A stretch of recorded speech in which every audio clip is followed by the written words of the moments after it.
Hello my dear friends, स्वागत है आपका हमारे यूट्यूब चैनल स्टूडेंट स्टडी में।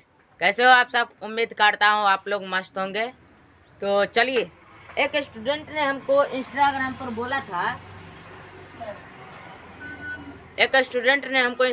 बोला था कि हमको फिजिक्स पढ़ना है। तो मैंने पूछा किस क्लास का, तो वो बोले क्या जो हमको 12th क्लास का फिजिक्स पढ़ना है। तो मैंने कहा ठीक है, हम लेकर आ जाएंगे। तो चलिए, आज हम लेकर के आ गए हैं फिजिक्स। आप लोग जो कहेंगे हम वो करेंगे। आज से आप लोग जो कहेंगे हम वो कर, जिस चैप्टर का आप लोग सॉल्यूशन बोलेंगे हम उसी चैप्टर का सॉल्यूशन लेकर आएंगे। चलिए, आज हम फिजिक्स 12th क्लास का लेकर के आ गए हैं। तो चलिए, आप लोगों का ज़्यादा टाइम नहीं लेते हुए हम आगे बढ़ते हैं। और हाँ, अगर आप हमारी यूट्यूब चैनल पर नए हो तो इस यूट्यूब चैनल को सब्सक्राइब कर ले, और जितना हो सके अपने दोस्तों के बीच, अपने मित्रों के बीच, अपने फ्रेंड्स के बीच शेयर कर दो, ताकि वे लोग भी इस चैनल से जुड़ सके। तो चलिए, आप लोगों का ज़्यादा टाइम नहीं लेते हुए हम अपने सिलेबस पर चलते हैं। देखिए, हम फिजिक्स लेकर के आए हैं। फिजिक्स में 12th फिजिक्स में दो भाग है, एक पार्ट 1 एक पार्ट 2। पार्ट 1 में देखिए क्या क्या पढ़ना है। पार्ट 1 में पढ़ना है वैद्युत चुंबकत्व। और वैद्युत चुंबकत्व को 3 भागों में बांटा गया। कितने भागों में? वैसे हम 3 भागों में बांट दिए, साइंटिस्ट के अनुसार 3 भागों में नहीं बांटा गया, किताब में हम 3 भागों में बांट दिए हैं। अब देखिए इसमें क्या है। पहला चैप्टर शुरू में हम पढ़ेंगे स्थिर वैद्युत की। इसमें 2 चैप्टर आता है, और उसके पश्चात फर्स्ट और सेकंड चैप्टर इसमें आ जाता है। इसमें देखिए वैद्युत की है, इसमें 5 चैप्टर पढ़ना है। इसमें कितना चैप्टर पढ़ना है? 5 चैप्टर पढ़ना है। और एक चैप्टर है वैद्युत चुंबकीय तरंग, इसमें पढ़ना है मात्र एक चैप्टर, वही चैप्टर है। ये स्थिर वैद्युतिकी से आप लोगों को 8 नंबर का पूछ देगा, इसमें 2 चैप्टर है। वैद्युतिकी से आपको पूछ देगा 24 नंबर का, जिसमें 5 चैप्टर है। और विद्युत चुंबकीय तरंग से पूछ देगा 3 नंबर का, जिसमें आपका एक चैप्टर है सिर्फ विद्युत चुंबकीय तरंग। अब देखिए, जो स्थिर वैद्युतिकी पढ़ लिया उसको पूरा कॉन्फिडेंस विद्युत गतिकी में समझने में कोई दिक्कत नहीं होगा। और विद्युत चुंबकीय तरंग तो पूरा हल्का है, एक चैप्टर है, छोटा सा चैप्टर है, इसमें क्या दिक्कत होगा। तो चलिए अब देखते हैं इसका इंग्लिश नेम क्या है, अंग्रेजी नेम क्या है। तो स्थिर वैद्युतिकी का अंग्रेजी नेम है इलेक्ट्रोस्टैटिक्स। वैद्युत गतिकी का अंग्रेजी नेम है इलेक्ट्रोडायनेमिक्स। और विद्युत चुंबकीय तरंग का इंग्लिश नेम है इलेक्ट्रोमैग्नेटिक वेव्स। अब देखिए, स्थिर वैद्युतिकी में हमको क्या पढ़ना है? तो सिर्फ और सिर्फ स्थिर आवेश के बारे में पढ़ना है। और इसमें सिर्फ विद्युत क्षेत्र ही उत्पन्न होगा। इसमें क्या होगा? तो विद्युत क्षेत्र ही उत्पन्न होगा। ये कह रहा है क्या सो हम सिर्फ विद्युत क्षेत्र उत्पन्न करेंगे और कुछ नहीं करेंगे, सिर्फ विद्युत क्षेत्र उत्पन्न करेंगे, किसी का भी बात नहीं मानेंगे, सिर्फ विद्युत क्षेत्र उत्पन्न करेंगे। और ये देखिए विद्युत गतिकी क्या है। ये कहता है हम आवेश, ये तो गतिमान हो जाता है। अगर आप लोग में से कोई दोस्त अगर पढ़ने में थोड़ा तेज हो जाए तो वो गतिमान हो जाएगा, सर के नज़र में सबसे अच्छा लगने लगेगा। तो वही बात है, ये थोड़ा पढ़ने में तेज हो गया तो ये इसमें गति आ गई। तो अर्थात क्या, वैद्युत गतिकी में आवेश गतिमान होता है, और ये क्या कहता है कि हम विद्युत क्षेत्र तो उत्पन्न करवे करेंगे, साथ साथ चुंबकीय क्षेत्र भी उत्पन्न करेंगे। कह रहा है हम विद्युत क्षेत्र उत्पन्न करवे करेंगे, साथ साथ चुंबकीय क्षेत्र उत्पन्न करेंगे, हमको कोई नहीं रोक सकता है। अब बेचारा ये एगो तो बचिए गया विद्युत चुंबकीय तरंग। तो इस चैप्टर में जाने के पश्चात 2 थोड़ा सा चैप्टर, छोटा चैप्टर है, पूरे फिजिक्स में सबसे छोटा चैप्टर यही है, तुरंत समझ जाओगे। अगर आप स्थिर वैद्युतिकी और विद्युत गतिकी समझ गए तब। समझ गए? चलिए नेक्स्ट चलते हैं। नेक्स्ट क्या है देखते हैं। तो प्यारे दोस्तों, हम आ गए हैं नेक्स्ट टॉपिक पर। तो चलिए, इसमें हम बताएंगे कि स्थिर वैद्युतिकी जो हम पढ़ने जाएंगे इलेक्ट्रोस्टैटिक्स, उसमें 2 चैप्टर कौन कौन सा है, सो तो हम बता रहे हैं। तो चलिए आप लोग ध्यान दीजिए। देखिए इसमें 2 चैप्टर क्या है। पहला नंबर तो हम क्या पढ़ रहे हैं, वैद्युतिकी इलेक्ट्रोस्टैटिक्स। ये स्थिर बिंदु आवेश होता है। क्या होता है? स्थिर बिंदु आवेश होता है। अब देखिए, इसमें हम पहला चैप्टर पढ़ेंगे, उसका नाम क्या होगा? विद्युत आवेश तथा क्षेत्र। और दूसरा चैप्टर जो पढ़ेंगे उसका नाम होगा विद्युत विभव तथा धारिता। विद्युत आवेश तथा क्षेत्र को क्या कहा जाता है इंग्लिश में? Electric charge and field. और विद्युत विभव तथा धारिता को इंग्लिश में क्या कहा जाता है? Electric potential and capacitance. Electric potential and capacitance. तो यहाँ तक लगभग आप लोग समझ गए होंगे।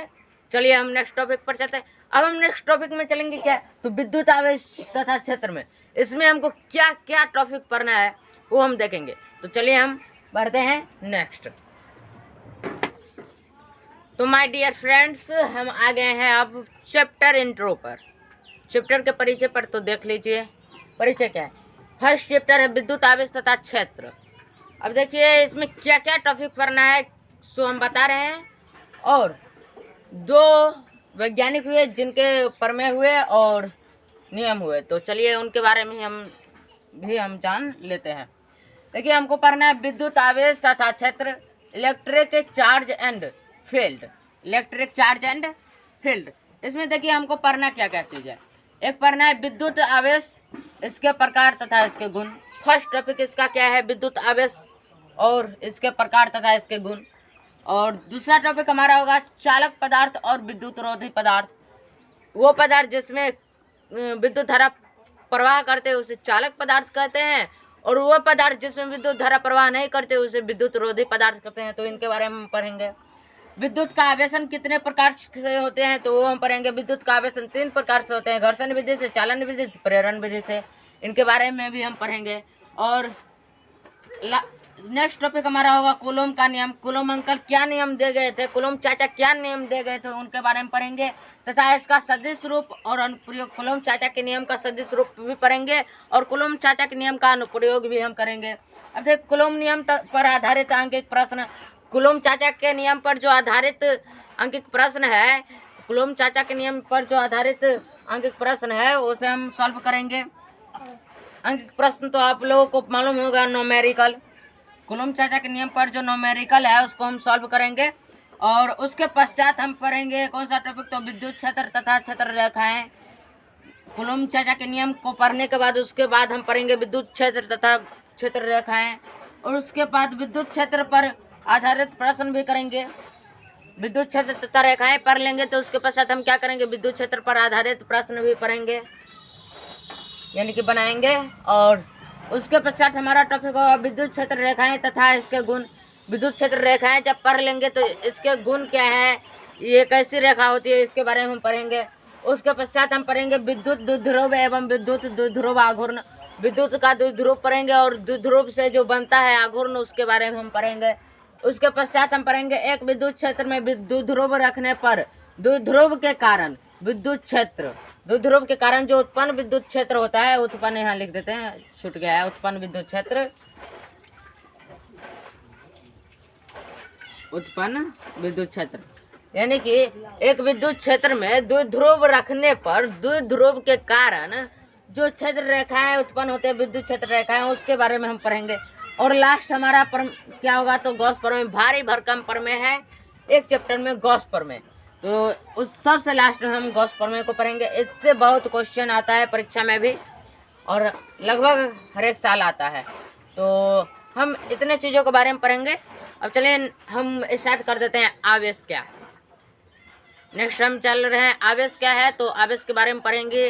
आवेश कितने प्रकार के होते हैं उनके बारे में पढ़ेंगे। तो चलिए हम नेक्स्ट चलते हैं। तो प्यारे दोस्तों, हम आ गए हैं अब आवेश के प्रकार और आवेश क्या है इस पर। तो चलिए आप लोगों का ज़्यादा टाइम नहीं लेते हैं, हम टॉपिक पर चलते हैं। कर आवेश क्या है?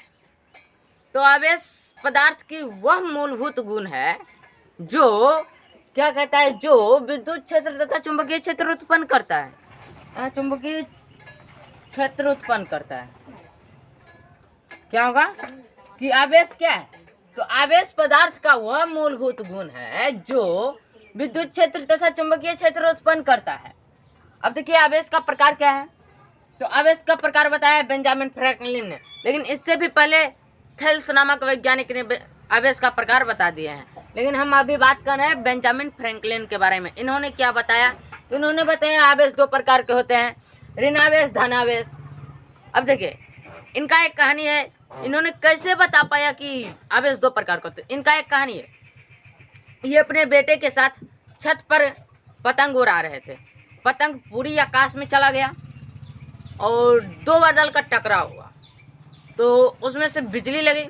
इन्होंने क्या किया था, पतंग उड़ाते उड़ाते पोल में बांध दिया था, रेशम का धागा से पतंग उड़ा रहे थे, पोल में बांध दिए, तो बिजली उत्पन्न हुई, तो करंट सीधा इनके धागे से होकर के पोल में आ गए। इन्होंने जाकर छुआ तो इनको कुछ एहसास हुआ, तो झटका मार दिया इनको। तो ये बोलते हैं आवेश होता है, आवेश दो प्रकार का भी होता है। ये बोलते हैं कि आवेश दो प्रकार का होता है। तो वैज्ञानिक सब बोले हम नहीं मानेंगे, आवेश दो प्रकार का होता है। तो रूस के राष्ट्रपति वर्तमान में कौन है, पुतिन। वही रूस के एक वैज्ञानिक थे, उन्होंने कहा हम नहीं मानते, हम पहले प्रयोग करेंगे तब देखेंगे कि आवेश दो प्रकार का होता है कि नहीं होता है। वैज्ञानिक ठहरा वैज्ञानिक, अब वो क्या किया, ठीक बेंजामिन फ्रैंकलिन की तरह पतंग उड़ाए, पोल में बांध दिए, रेशम के धागा से पतंग उड़ाए थे। जब बादल का टकराव हुआ, बिजली चमकी, तो धारा का प्रभाव हुआ पोल तक, तो इन्होंने जाके रेशम के धागा को छुआ। उस समय इतना जोर से टकराव हुआ, इतना जोर से बादल का टकराव हुआ, धारा जो था, विद्युत धारा बहुत अधिक था। अब वो जाकर के छुए, बस खत्म हो गए। वहाँ जाकर के खत्म हो गए। तो कहते हैं ना, वैज्ञानिक जब तक प्रयोग करेगा नहीं तब तक मानेगा ना, जब तक वो मरेगा नहीं तब तक छोड़ेगा नहीं प्रयोग करना। तो वही हुआ, जाकर के प्रयोग किए, खत्म हो गए। प्रयोग किए, इतना न उस समय विद्युत धारा उत्पन्न हो गया कि वो इतना बड़ा झटका उनको लगा कि मरिए गए उसी टाइम। तो यही कहते हैं, अगर कोई वैज्ञानिक मरेगा नहीं तब तक प्रयोग करना छोड़ेगा नहीं। तो देखिए, अब आवेश दो प्रकार का हो गया। एक हो गया धनावेश, जिसको पॉजिटिव चार्ज कहते हैं, और ऋणावेश जिसको नेगेटिव चार्ज कहते हैं। अब देखिए, धनावेश में कौन आता है, तो प्रोटॉन। तो प्रोटॉन कितने कूलम के बराबर होता है, तो प्रोटॉन, एक प्रोटॉन बराबर होता है 1.67 × 10⁻⁻19 कूलम। एक प्रोटॉन बराबर कितना कूलम होता है, तो 1.67 × 10⁻19 कूलम, -19 कूलम। और प्रोटॉन का द्रव्यमान होता है 1.67 × 10⁻⁻27 kg। प्रोटॉन का द्रव्यमान कितना होता है, तो 1.67 × 10⁻⁻27 kg। अब देखिए, ऋणावेश में कौन आ जाता है, तो इलेक्ट्रॉन। इलेक्ट्रॉन कितने कूलम के बराबर होता है, तो एक इलेक्ट्रॉन बराबर 1.6 × 10⁻19 कूलम। एक इलेक्ट्रॉन बराबर कितना होता है, तो 1.67 × 10⁻19 कूलम। और इलेक्ट्रॉन का द्रव्यमान, मास ऑफ इलेक्ट्रॉन, इलेक्ट्रॉन का द्रव्यमान कितना होता है, 9.11 × 10⁻−31 kg। कितना होता है, 9.11 × 10⁻−31 kg। अब देखिए, प्रोटॉन का डिस्कवरी किसने किया था, खोज, डिस्कवरी मतलब खोज। प्रोटॉन का खोज किसने किया था, तो गोल्डस्टेन ने। गोल्डस्टेन ने। प्रोटॉन का खोज किसने किया था, तो गोल्डस्टेन ने। किसने किया था, गोल्डस्टेन ने। इलेक्ट्रॉन का खोज किसने किया था, तो जे थॉमसन ने। इलेक्ट्रॉन का खोज किसने किया था, तो जे थॉमसन ने। इलेक्ट्रॉन का खोज किसने किया था, जे थॉमसन ने। अब चलिए, आज तक हम इतना तक ही रहने देते हैं, नेक्स्ट वीडियो में इससे आगे हम बताएंगे।